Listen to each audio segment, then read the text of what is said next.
ሰላም ጓደኞቼ እንኳን በሰላም መጣችሁ።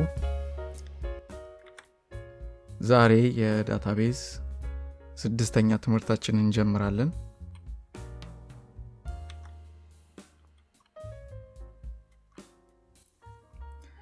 የዛሬ እቅዳችን ይሄ ነው። ትምህርታችን ከጨረስን በኋላ ላይክም እንደሆነ እናውቃለን።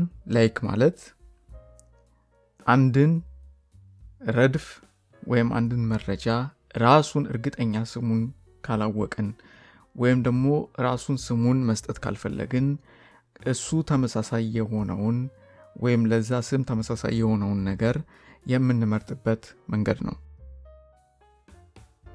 ኢን እና ኖት ኢን ማለት የተለያዩ አይነት ስሞችን ወይም የተለያዩ አይነት የመጽሐፍት ስም ሊሆን ይችላል ሰብስበን ከዛ የስም ስብስብ ውስጥ የሚዛመድ መጽሐፍትን የምንመርጥበት ወይም ከዛ የስም ስብስብ ውስጥ የሌሉትን መጽሐፍ የምንመርጥበት መንገድ ኢን ወይም ኖት ኢን ይባላል። የመጽሐፍትን ስም ብቻ ሳይሆን ማንኛውም አይነት የመጽሐፍትን ገጸ ባህሪ በዚህ አይነት መንገድ እንመርጣለን። ይበልጣል፣ ያንሳል ወይም እኩል አይሆንም። እነዚህን ቁጥር ያለውን ነገር ለምሳሌ የመጽሐፍ ገጽ ሊሆን ይችላል ወይም የመጽሐፍ ብዛት ሊሆን ይችላል። እነዛን የምንመርጥበት የምናጣራበት መንገድ ነው። ኢዝ ኖት ነልም ነል ያልሆኑትን ነገሮች የምንመርጥበት ነው። ካውንት ማለት የመረጥነው መረጃ ምን ያህል እንደሆነ በቁጥር የሚነግረን ቁልፍ ቃል ነው።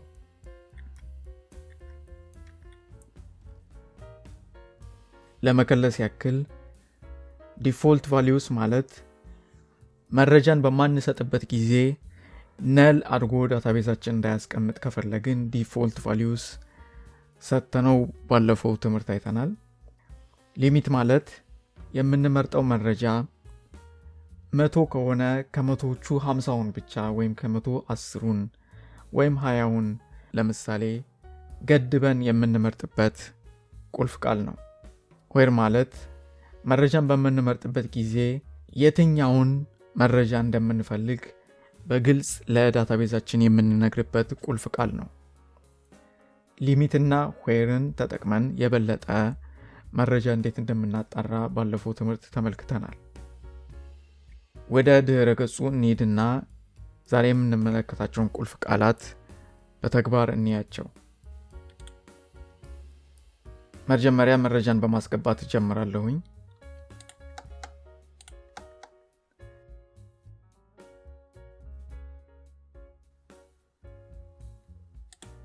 አንዴ መረጃችንን ካስገባንበት በኋላ አያስፈልገንም። ስለዚህ ከቁጥር 11 እስከ 20 ያለውን አጠፋዋለሁ። ያስገባነው መረጃ ይህንን ይመስላል። ባለፈው ትምህርት ዌርን አይተናል። በዚህኛው ትምህርት ትክክለኛ የሰዎችን ስም በጸሐፊዎች ቦታ አስገብቻለሁኝ። ጆንስ የጻፋቸውን መጽሐፍት ብቻ ማየት ከፈለግን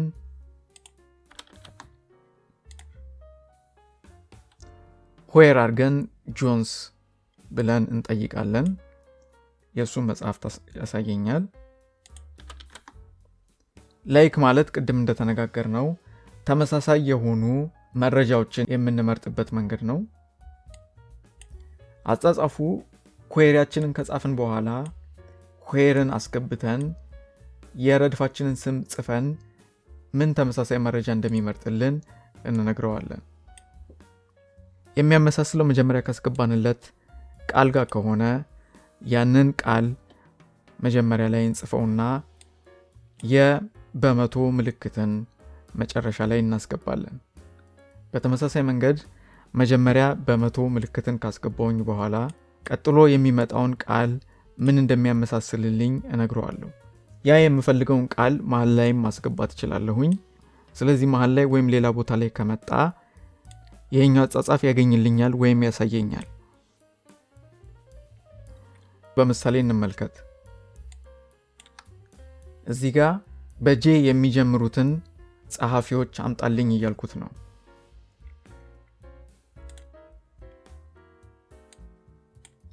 ስለዚህ ጸሐፊዎቹ በጄ የሚጀምሩት እነዚህ ናቸው። ሁሉንም ብናይ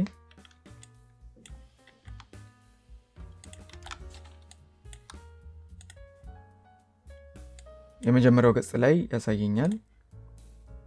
ጸሐፊዎቹ እነዚህ ናቸው። በጄ የሚጀምሩት 1 2 4 ጸሐፊዎች ናቸው። እነሱን እዚህ ጋር አምጥቶልኛል።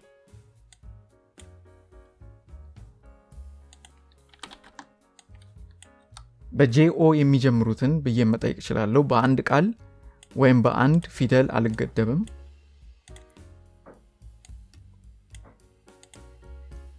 ስለዚህ አንድ ሰው ብቻ ነው በጄኦ የሚጀምረው። እሱን አምጥቶልኛል።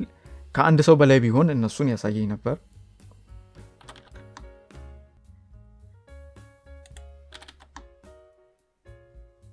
በጄኤ የሚጀምር ካለ እሱንም ያሳየኛል። 2 ናቸው፣ ጄምስ እና ጃክ ናቸው። እነሱን አሳይቶኛል። ስለዚህ በእንደዚህ አይነት የሚጀምሩትን ማወቅ ከፈለጋችሁ ግዴታ ስማቸውን መጻፍ አይጠበቅባችሁም። በዚህ አይነት መልክ ተመሳሳይ የሆኑትን ነገሮች መርጦ ያሳየናል። በምን እንደሚጨርሱ ካወቅን ይሄኛውን ሲንታክስ እንጠቀማለን። በኤ የሚጨርሱትን የጸሐፊዎች ስም ያሳየኛል። እዚህ ጋር ኢዛቤላ እና ጄሲካ ናቸው። በኢኤስ የሚጨርሱትን ጄምስ እና ጆንስ ናቸው።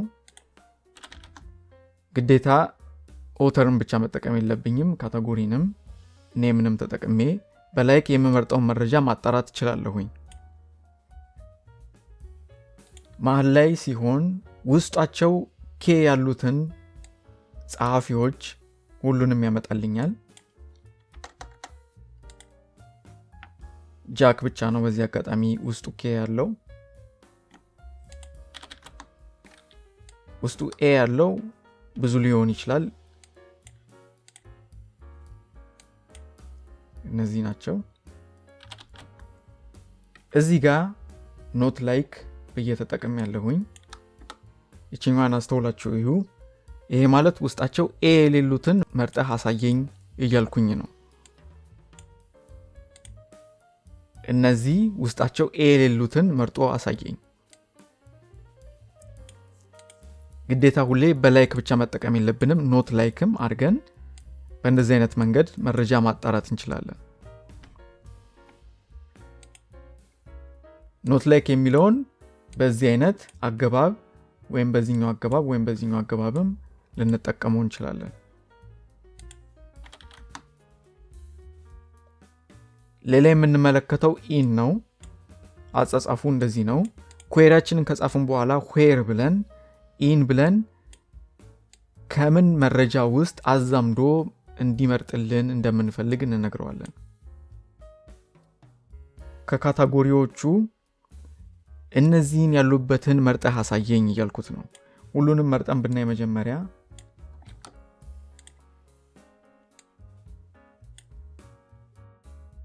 ሁለት 3 4 5 አይነት ካቴጎሪዎች አሉን። ከአምስቱ ኖቨል፣ ፊክሽን እና ዲቴክቲቭን መርጠህ አሳየኝ እያልኩት ነው።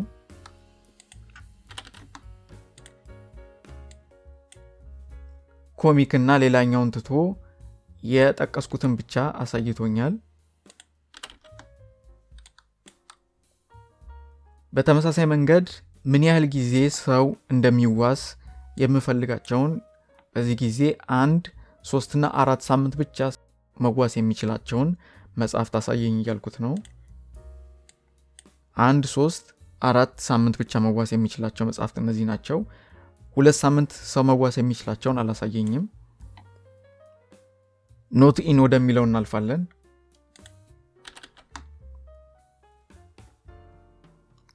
አጻጻፉ ተመሳሳይ ነው ከኢን ጋር። ለውጡ እዚህ ጋር ኖት ኢን ብለን ነው የምንጽፈው። ኖት የሚለው ከኢን ይቀድማል። የምንዘረዝራቸው በቅንፍ ውስጥ እናስቀምጣቸዋለን። ኖቨል፣ ፊክሽን እና ዲቴክቲቭ ያልሆኑትን ያሳየናል በዚህኛው አጻጻፍ።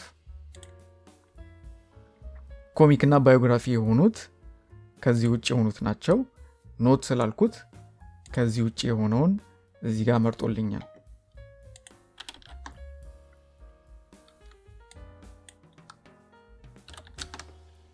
ከ1 3 4 ሳምንት ውጪ የሆኑትን እዚህ ጋር ያሳየኛል። 2 ሳምንት ብቻ ሰዎች መዋስ የሚችሏቸው መጽሐፍት መርጦልኛል። እነዚህ ናቸው። መጽሐፍት 1፣ መጽሐፍት 10 እና መጽሐፍት 9። ሌላው የይበልጣል ምልክት ተጠቅመን እንዴት እንደምናጣራ የምናይበት ነው። አጻጻፉ ኩዌሪያችንን ጽፈን ኩዌሪ ብለን የረድፋችንን ስም ከጻፍን በኋላ ይበልጣል ብለን ቁጥር ነው እዚህ ጋር የምንሰጠው። ይበልጣል ከቁጥር ጋር ስለሚሰራ ኢንቲጀር እንሰጠዋለን። ከ200 ገጽ በላይ ያሉትን መጽሐፍት ያሳየኛል።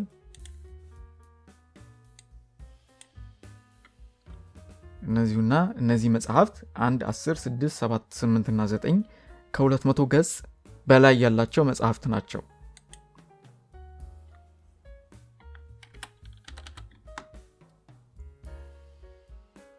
ሁሉ ጊዜ ይበልጣልን ብቻ እንጠቀምም፣ ያንሳል ብለን ልንጠቀም እንችላለን። አጻጻፉ ተመሳሳይ ነው። የረድፋችንን ስም ጽፈን ቁጥር ያለበት ረድፍ ለምሳሌ ገጽ ሊሆን ይችላል፣ ብዛት ሊሆን ይችላል፣ ምን ያህል ሳምንት ሰው መዋስ እንደሚችል ሊሆን ይችላል። ያንን ረድፍ አስገብተን በዚህ ምልክት እናጣራለን።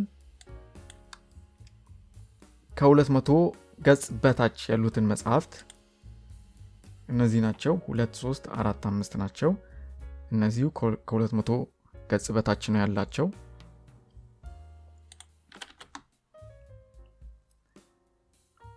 አንዳንዴ ይበልጣል ያንሳል ብቻ ሳይሆን እኩል አይደለም መጠቀም ልንፈልግ እንችላለን። በዛ ጊዜ የተለያየ አይነት አጻጻፍ አለው። ለምሳሌ የቃል አጋኖ እኩል ይሆናል አድርገን መጠቀም እንችላለን። ወይም ይበልጣል ያንሳልን አጠገብ ለአጠገብ ስንጽፋቸው እኩል አይሆንም ማለት ነው። ነል ያልሆነ ነገር ስንፈልግ is not null ብለን እንጽፋለን። ይሄንን አንጠቀምም። ባለፈው ሳምንት ነል የሆነ ነገር እኩል ይሆናል ሳይሆን is ብለን እንደምንጽፍ አይተን ነበረ። በዚህ ጊዜም ተመሳሳይ ነው። ነል ያልሆነ ነገር ስንፈልግ ይሄንን ሳይሆን is not null ብለን ነው የምንጽፈው። አጻጻፉ where ካልን በኋላ የረድፋችንን ስም ጽፈን እኩል አይደለም የምንለውን ያንን ቁጥር እንሰጣለን እዚህ ጋር። በዚህ ጊዜ ለ4 ሳምንት ሰው መዋስ የማይችላቸው መጽሐፍት ያሳየናል።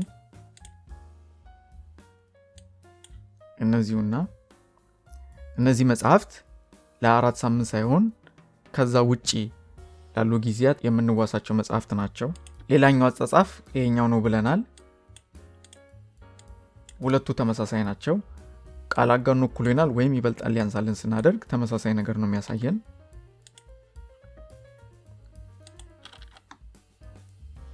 is not null ያልነው ይሄ ነው። እዚህ ጋር ስትመለከቱ ሁሉንም መርጬ ባሳያችሁ ካቴጎሪያቸው ላይ null ያላቸው አሉ። ምን እንደሆነ ምድባቸው ስላላስገባሁኝ null አድርጎልኛል። ስለዚህ null ያልሆኑትን አሳየኝ እያልኩት ነው ምድብ የሰጠናቸው።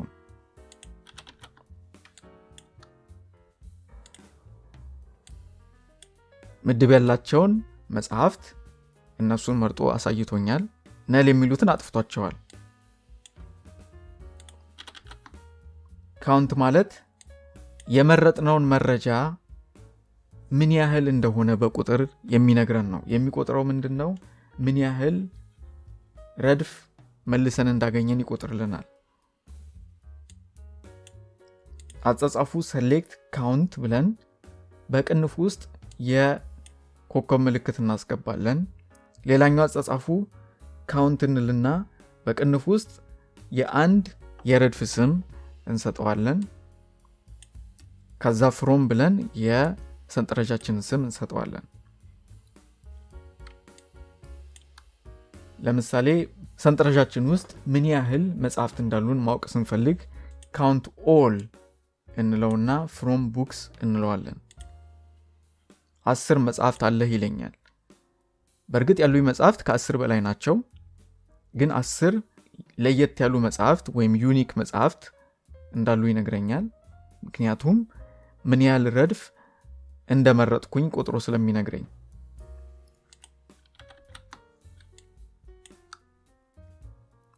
ሌላኛው ማወቅ ያለብን ነገር ይሄኛውን ራንስ አድርገው አሁን 10 ሳይሆን 8 ይሰጠኛል። ለምንድነው 8 የሰጠኝ ብለን ስናይ ሙሉን መርጬ ላሳያችሁ። ካታጎሪን ነው የተጠቀምኩት። ካታጎሪን እንደ ቅንፍ ውስጥ እንደሚገባ ቃል ከሰጠሁት ነል ያልሆኑትን ብቻ ነው መርጦ የሚሰጠኝ። እዚህ ጋር እንዳያችሁት የኮከብን ምልክት ካስገባሁኝ ሁሉንም ነው የሚቆጥረው። የረድፍ ስም ካስገባችሁ ግን ረድፍ ውስጥ እያየ ነል ያልሆኑትን ብቻ ቆጥሮ ይነግረናል። በዚህ ምክንያት ሁለቱ ነል ስለሆኑ ከ10 ላይ 2 ቀንሶ 8 ናቸው ይለናል። ካውንትን ከዌር ጋር ቀላቅለን መጠቀም እንችላለን። ከላይ ጋር ከተለያዩ ዛሬ ከተመለከትናቸው ቁልፍ ቃላት ወይም ምልክቶች ጋር ቀላቅለን መጠቀም እንችላለን።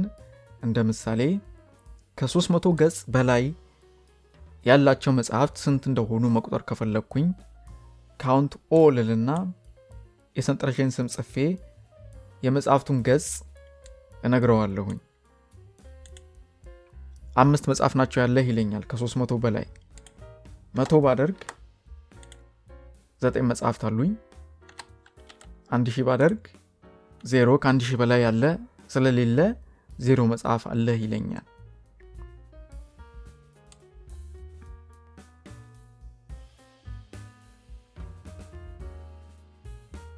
ጓደኞቼ ዛሬ በጣም ብዙ ነገር ነው የተመለከትነው። ቀስ እያላችሁ እየከለሳችሁ ተከታተሉት። በጣም ጥሩ ነገር እንደተማራችሁ ተስፋ አደርጋለሁኝ። መጀመሪያ ላይ ላይክን አይተናል። ላይክ ማለት ራሱን ቃሉን ሳይሆን ተመሳሳይ የሆነ ነገር እንሰጠውና ከሰጠነው ነገር ጋር የሚመሳሰሉ ነገሮችን መርጦ የሚያሳየን የቁልፍ ቃል ነው። ኢን እና ኖት ኢንን አይተናል። ይህ ማለት ዝርዝር ቃላትን የመጽሐፍት ስም ሊሆን ይችላል፣ ምንም አይነት ነገር ሊሆን ይችላል፣ ወይም ለስንት ጊዜ ሰው መዋስ እንደሚችል ሊሆን ይችላል። ያንን ነገር ስንሰጠው አንድ ረድፍ ከዛ ነገር ጋር የሚመሳሰልን ነገር ወይም ከዛ ከሰጠነው ዝርዝር ጋር የሚመሳሰልን ነገር መርጦ እንዲያሳየን የምናደርግበት ቁልፍ ቃል ነው። ይበልጣል፣ ያንሳል ወይም እኩል አይደለም የሚሉትን ምልክቶች ተጠቅመን በዛም የበለጠ መረጃን እያጣራን እንደምንመርጥ አይተናል። ነል በሚሆን ጊዜ ምልክቶችን ሳይሆን is not null ብለን እንጠቀማለን። ሌላ መጨረሻ ላይ ያየነው ዳታቤዛችን ውስጥ መረጃን ከመረጥን በኋላ አንዳንድ ጊዜ ማየት ብቻ ሳይሆን መቁጠርም ልንፈልግ እንችላለን፣ ምን ያህል መረጃ መልሰን እንዳገኘን። ያንን ማድረግ በምንፈልግበት ጊዜ የምንጠቀመው የቁልፍ ቃል ካውንትን ነው። ካውንት በኮከብ ከተጠቀምን ነል ያለውንም ረድፍ መርጦ ያሳየናል። የረድፍ ስም ከተጠቀምን ነል የሆኑትን እንደሚዘል አይተናል። ካውንት ማለት በጣም ጥሩ የሆነ ቁልፍ ቃል ነው። ካውንትን ከዌር ጋር ቀላቅለን ተጠቅመናል። ካውንትን ከሌሎች ጋር መቀላቀል እንደምንችል ተነጋግረናል። ስለዚህ ጓደኞቼ ዛሬ በጣም ብዙ ነገር ነው ያየነው። የዛሬው ትምህርት በጣም ጠቃሚ ትምህርት ስለሆነ ቀስ እያላችሁ እየከለሳችሁ ተለማመዱት። እስከዛሬ ያየናቸውን ነገሮች ከዛሬው ትምህርት ጋር ቀላቅለን ብዙ ነገር መስራት የምንችልበት ዕውቀት ላይ ደርሰናል። በሚቀጥለው ትምህርት እስከምንገናኝ ድረስ ተለማመዱ። እስከዛው መልካም ጊዜ ይሁንላችሁ። ቻው።